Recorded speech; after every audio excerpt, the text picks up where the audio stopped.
တာတာမီမီတို့ရဲ့မိခင်ဖခင်တို့အားလုံးကိုမင်္ဂလာပါလို့ဆရာတို့ပြောဆက်လိုက်ပါတယ်ဒီနေ့မှာတော့ဆရာတို့ရာသီအပူပြောင်းကာလမှာကလေးငယ်များတုံတန်နဲ့ဖျားနာခြင်းမဖြစ်အောင်ကိုယ်ကဆွမ်းအားကိုမြင့်တင်မှုအတွက်ဘာတွေလုပ်ကြမလဲဆိုတဲ့အကြောင်းလေးကိုပြောပြပေးသွားမယ်နော်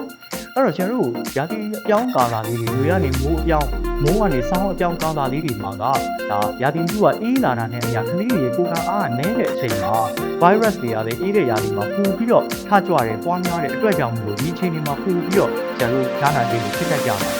အဲ့ဒီအတွက်ကြောင့်မို့ဆရာတို့ဒီချိန်ကာလလေးတွေမှာကလေးတွေကိုယ်ကအားပြည့်နေဖို့အတွက်လိုအပ်တဲ့အချက်ကလေးတွေကမိဘတွေကသိနေဖို့လိုအပ်တယ်နော်အဲ့တော့ဘာတွေကအရေးကြီးတယ်လဲဆိုရင်ကလေးတစ်ယောက်မှာသူ့ရဲ့တနေ့တာမှာအိတ်ချိန်စားချိန်ကစားချိန်တွေကညီမျှမျှလေးရှိနေဖို့လိုအပ်တယ်အဲ့တော့ကျန်တို့အိတ်ချိန်အနေနဲ့ဆိုရင်ကလေးမှာသူ့မှာလုံလောက်တဲ့အများကြီးချိန်ကြီးလုံလောက်တဲ့အိတ်ချိန်တွေအသက်အရွယ်တိုင်းလေးပေါ့နော်ရှိနေဖို့လိုအပ်တယ်နောက်တစ်ခုကသူ့ရဲ့ခန္ဓာကိုယ်ကိုယ်လေးချိန်လေးတွေပုံမှန်လေးသိနေပေးနေတယ်သူ့ရဲ့တနေ့တာကစားရမယ်နော်ချိန်လေးတစ်ခုကိုယ်လက်လှုပ်ရှားကစားရမယ်ချိန်လေးတစ်ခုကိုလည်းရှိဖို့လိုအပ်ပါတယ်ဒီနေရာမှာအစားကိစ္စကိုပြောရမယ်ဆိုတော့ဒါဆရာတို့ကလေးတစ်ယောက်ကိုလိုအပ်တဲ့အာဟာရဓာတ်ကြီး6မျိုးကိုတော့ဒါပြည့်ပြည့်စုံစုံစားပြီးတော့လိုအပ်တယ်နော်အဲ့တော့ဒါတွေကဘာလဲဆိုရင်တို့သတိဓာတ်အသားဓာတ်အဆီဓာတ်ဗိုက်တာမင်ဓာတ်သတ္တုဓာတ်ရေဓာတ်ဒီ6မျိုးလုံလုံလောက်လောက်ရှိနေပြီးတော့ဆရာတို့ပြောတ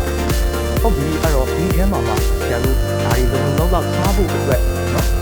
်ဒီလိုကူနဲ့ကလေးတွေလည်းအဆင်ပြေပြေနဲ့ဘာတွေကျွေးကြမလဲနော်အဲ့တော့ဖျားနာနေတဲ့ကလေးဖြစ်စေသို့မဟုတ်နေပြန်ကောင်းလာစနလန်ထလေးဖြစ်စေနောက်တချို့ကလေးတွေမှာဆိုရင်ဒါဆရာတို့အစာရင်းရတဲ့ကလေးတွေပေါ့နော်ဒီကလေးတွေဆိုရင်အစာကျွေးရအရန်ခက်တယ်လीနော်အဲ့တော့အာဟာရအုပ်စုစုံမှုနေနေသာသူ့ကိုစားအောင်တော့မနေကျွေးရတဲ့ကလေးတွေရှိတယ်အဲ့တော့ဒီလိုကလေးတွေမျိုးအတွက်ကြာရင်ဆရာတို့အသင့်တော်ဆုံးနဲ့ဒါလွယ်လွယ်ကူကူကျွေးလို့ရတဲ့အထက်မှာဒိန်ချင်းလဲပါပါတယ်အဲ့တော့ဒိန်ချင်းကိုဘာလို့ဆရာတို့ကရွေးပြီးတော့ကျွေးလို့ရတယ်နော်အဲ့တော့ဒိန်ချင်းထဲမှာနံပါတ်1ဆရာတို့ကျွေးရတာအရေးဖြစ်တဲ့အတွက်ကြောင့်လွယ်လွယ်ကူကူကျွေးလို့ရတယ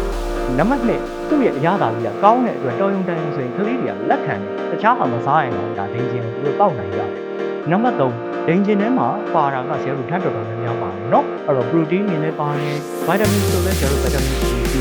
တို့တာရတဲ့အများကြီးပါတယ်လို့သတ္တုဓာတ်တွေဖြစ်တယ်ကယ်လ်ဆီယမ်မက်ဂနီဆီယမ်ဖော့စဖိတ်ဇင်းဓာတ်ဒီလိုဓာတ်တွေအများကြီးပါတယ်အဲ့တော့အရေးဖြစ်တဲ့အတွက်ဒီဓာတ်လည်းသိသိရတဲ့အတွက်ဒါကလေးအတွက်ကဒီလိုကသိတော်တဲ့စားစာတစ်ခုဖြစ်ပါတော့နော်ဒါအပြင်ဆရာတို့ဒီလမ်းကြောင်းကောင်းစီတဲ့ဓာတ်ကလေးတွေလည်းသူကဆက်လက်ပါတယ်ဒ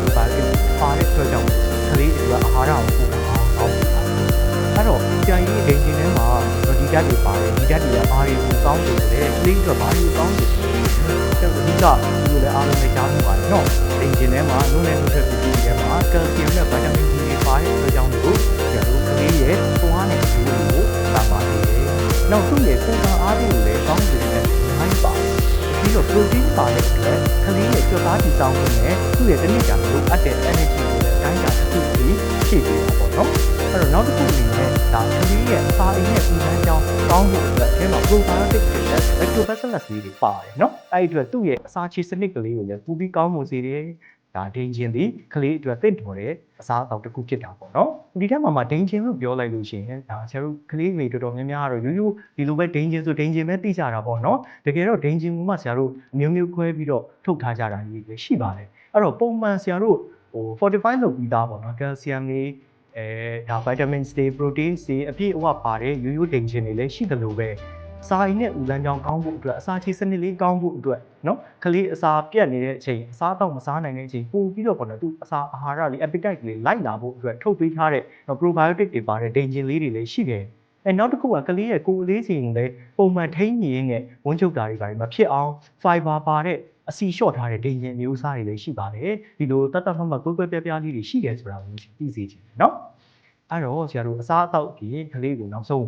ကိုယ်ကအကောင်းဘာလေးတွေဘေးကနေဖြည့်ပြီးကူပေးလို့ရတယ်လဲဆိုရင်ရာသီအပူပြောင်းကာလမှာဖြစ်တတ်တဲ့နော်ရာသီတုပ်ကွေးကိုကာကွယ်တဲ့ကာကွယ်ဆေးလေးတွေလည်းထိုးပြီးလို့ရတယ်သူ့ရဲ့ဘဝတစ်သက်တာမှာဒီကျမ်းမာရေးဂရုစိုက်နိုင်အောင်တကူကြီးတန်ရှင်းမှုကိုလည်းသင်ပေးဖို့လိုအပ်တယ်ဆရာတို့လက်သေးညက်တာလေးကအစလက်ဆေးတာလေးကအစပုံစံတကျလေးဖြစ်အောင်ဒါလေးတွေကိုလည်းဆရာတို့ဂရုစိုက်ပေးရင်းကလေးရဲ့နော်သူ့ရဲ့ရာသီအပြောင်းလဲမှာကိုယ်ကအားလေးနည်းမသွားစေရအောင်ဆရာတို့ဘေးကနေပြီးတော့ပံ့ပိုးပေးလို့ရပါတယ် ဒီနေ့ဆရာတို့ကလေးငယ်နဲ့ကိုကံအားဆိုတဲ့ခေါင်းစဉ်အောက်ကနေပြီးတော့ဘဟုတုတလေးတွေပြောပြပေးသွားတဲ့ထဲကနေကလေးမိဘတွေလည်းဒါအများကြီးအကျိုးရှိလိမ့်မယ်လို့မျှော်လင့်ပါတယ်ဆရာတော်ဆိုင်ရတူပါအားလုံးကျေးဇူးအများကြီးတင်ပါတယ်